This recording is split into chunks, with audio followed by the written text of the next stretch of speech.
England के खिलाफ चौथे टेस्ट महामुकाबले के लिए भारतीय पूर्व कप्तान महेंद्र सिंह धोनी ने घोषित कर दी अपनी सबसे खतरनाक प्लेइंग 11।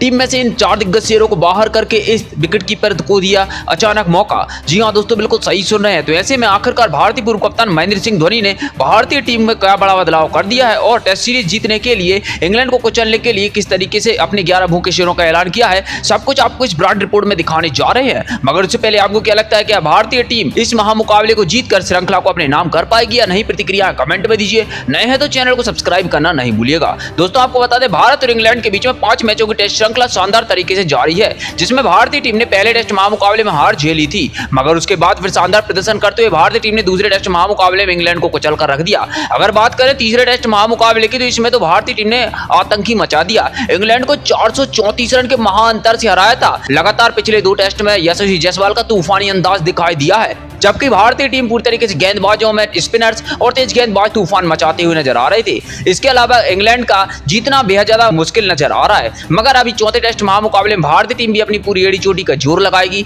जिससे कि वह टेस्ट श्रृंखला को अपने नाम कर ले, जबकि दूसरी तरफ इंग्लैंड भी पूरी ताकत लगा रही है। तो ऐसे में इंग्लैंड पूरी तरीके से तैयार जरूर है, मगर भारत और इंग्लैंड के रिकॉर्ड कुछ और कहते हैं, जहां पर भारत और इंग्लैंड के बीच में यह टेस्ट महामुकाबला 23 फरवरी 2024 से लेकर 27 फरवरी 2024 तक खेला जाने वाला है। इस महामुकाबले की शुरुआत भारतीय समय अनुसार सुबह 9:30 को होगी, जबकि इसके लिए टॉस सुबह 9 बजे फेंका जाने वाला है। वहीं पर इस महामुकाबले के लाइव प्रसारण की बात करें तो इस महामुकाबले का लाइव प्रसारण आप जियो सिनेमा पर देख सकते हैं, जबकि इसको आप स्पोर्ट 18 चैनल पर भी लाइव प्रसारण देख सकते हैं। इसका आप डीडी स्पोर्ट पर लाइव लुत्फ उठा सकते हैं। ये हो गई लाइव स्ट्रीमिंग की बात। वहीं दूसरी तरफ अगर हम इंडिया और इंग्लैंड के टेस्ट रिकॉर्ड की बात करें तो भारत और इंग्लैंड के बीच में कुल अब तक 134 टेस्ट महामुकाबले खेले गए हैं, जिनमें 33 महामुकाबले भारतीय टीम ने जीते हैं, जबकि 51 महामुकाबले इंग्लैंड टीम अपनी तरफ खींचकर ले गई है। 50 महामुकाबले बराबरी पर घोषित हुए हैं, 24 भारत ने भारत में, जबकि 36 इंग्लैंड ने इंग्लैंड में जीते हैं। ऐसे भारतीय टीम आंकड़ों से तो कमजोर नजर आ रही है, मगर मौजूदा प्रदर्शन भारतीय टीम का ज्यादा मजबूत है। ऐसे भारतीय टीम की जीत की उम्मीदें पूरी नजर आ रही हैं। दूसरी तरफ अगर हम भारत और इंग्लैंड के बीच खेले गए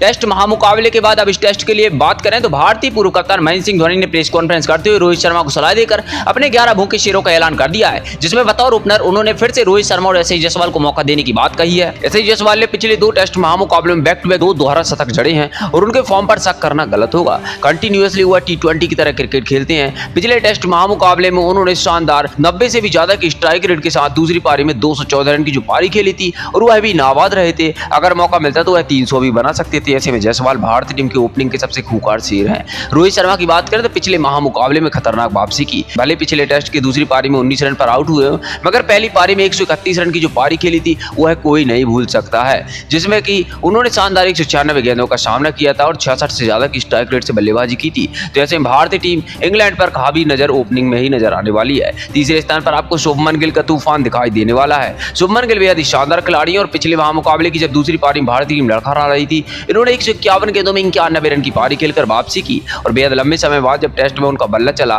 तो वह बता दिया कि वह खतरनाक बल्लेबाजी कर सकते हैं। पिछले महामुकाबले में रन आउट हुए थे, तो ऐसे में उनकी गलती नहीं मानी जाएगी। वहीं पर चौथे स्थान पर आपको रजत पाटीदार को खेलते हुए दिखाई देने वाले हैं। रजत पाटीदार बेहद ही शानदार खिलाड़ी हैं। घरेलू आंकड़े इनके बेहद शानदार रहे। 4000 से ज्यादा रन इनके क्लास A क्रिकेट में है। हालांकि पिछले महामुकाबले में इनकी बल्लेबाजी ज्यादा नहीं चली थी, जहां पहली पारी में 1 रन पर आउट हुए, पहली पारी में 5 रन पर आउट हुए, जबकि दूसरी पारी में खाता भी नहीं खुल पाए। हालांकि शुरुआती दौर पे यह किसी भी खिलाड़ी के अंतर्राष्ट्रीय कैरियर में होता है। रजत पाटीदार अच्छी बल्लेबाजी कर सकते हैं। 5वें स्थान पर आपको भारतीय तूफानी बल्लेबाज सरफराज खान खेलते हुए दिखाई देने वाले हैं। पिछले महामुकाबले में उनको मौका मिला, उन्होंने 68 तक ठोका और शानदार प्रदर्शन किया, जहां पर पहली पारी में उन्होंने 62 रन की पारी खेली थी। हालांकि मार्क वुड ने उनको रन आउट कर दिया था, मगर दूसरी पारी में जब बात आई तो 72 गेंदों में 68 रन की नाबाद पारी खेली और नॉट आउट रहे। इनका क्लास और खेलने का तरीका बेहद ही शानदार है, जो कि किसी भी टीम के परखच जोड़ा सकता है और सरफराज खान मिडिल ऑर्डर में भारतीय टीम के लिए एक अच्छे बल्लेबाज के तौर पर निकल कर आए हैं।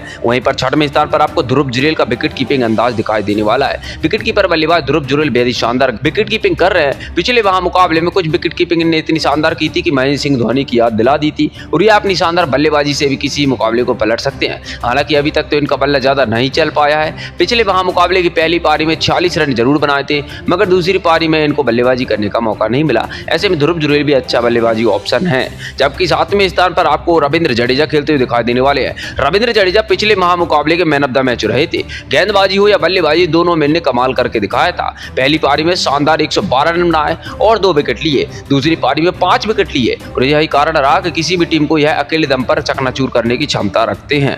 जबकि आपको 8वें स्थान पर रविचंद्रन अश्विन खेलते हुए दिखाई देने वाले हैं। रविचंद्रन अश्विन बेहद ही शानदार गेंदबाज हैं और अपनी शानदार स्पिन से किसी भी टीम को उड़ा सकते हैं। पहली पारी में पिछले महामुकाबले में उम्मीद लगाई जा रही थी कि अब वापसी नहीं करेंगे, मगर उसके बाद यह आए शानदार गेंदबाजी करके इन्होंने दिखाया। इनका होना मात्र भारतीय टीम के लिए बेहद ही ज्यादा फायदेमंद होता है, क्योंकि इनका अनुभव भारतीय टीम को फायदा पहुंचाता है और कप्तान को एक अतिरिक्त ऑप्शन प्रदान करता है, जो कि कप्तानी करने में फायदेमंद होता है। जबकि आपको 9वें स्थान पर कुलदीप यादव की चाइनामैन स्पिन दिखाई देने वाली है। पिछले महामुकाबले में शानदार गेंदबाजी करके दिखाई, रन कम लौटाते हैं, लगातार विकेट ले सकते हैं और अपनी चाइनामैन स्पिन से किसी भी पिच पर परखच उड़ा सकते हैं। रांची के पिच शानदार अगर स्पिन को सपोर्ट की तो कुलदीप यादव आपको ज्यादा विकेट लेते हुए दिखाई देने वाले हैं। जबकि आपको 10वें और 11वें स्थान पर 2 घातक तेज गेंदबाज खेलते हुए दिखाई देने वाले हैं। 10वें स्थान पर आपको जसप्रीत बुमराह की शानदार गेंदबाजी दिखाई देने वाली है। जसप्रीत बुमराह बेहद ही शानदार गेंदबाज हैं। अपनी शानदार गेंदबाजी से पिछले महामुकाबले में शानदार उन्होंने कम रन लौटाए थे और अच्छा स्पेल डाला था। यह मौके पड़ने पर किसी भी मुकाबले में भारतीय टीम को जीत दिला सकते हैं। जबकि 11वें स्थान पर आपको घातक गेंदबाज मोहम्मद सिराज की तूफानी गेंदबाजी दिखाई देने वाली है, जो कि पिछले महामुकाबले की पहली पारी के सबसे बड़े हीरो रहे थे। उन्होंने पहली पारी में 4 शानदार विकेट लिए थे, जबकि शानदार गेंदबाजी करके दूसरी पारी में भारतीय टीम को फायदा पहुंचाने में मदद प्रदान की थी। भले ये दूसरी पारी में विकेट नहीं ले पाए थे, मगर 5 ओवर में सिर्फ 16 रन दिए थे। वैसे मोहम्मद सिराज का होना भारतीय टीम के लिए एक आखिरी समय पर अच्छा मौका है। तो ऐसे में तो घातक गेंदबाजी डिपार्टमेंट है जो कि आपको दिखाई दे रहा है। तो आपको क्या लगता है इस प्लेइंग 11 के साथ भारतीय टीम जीत पाएगी या नहीं? प्रतिक्रिया कमेंट में दीजिए, ना है सब्सक्राइब कीजिए।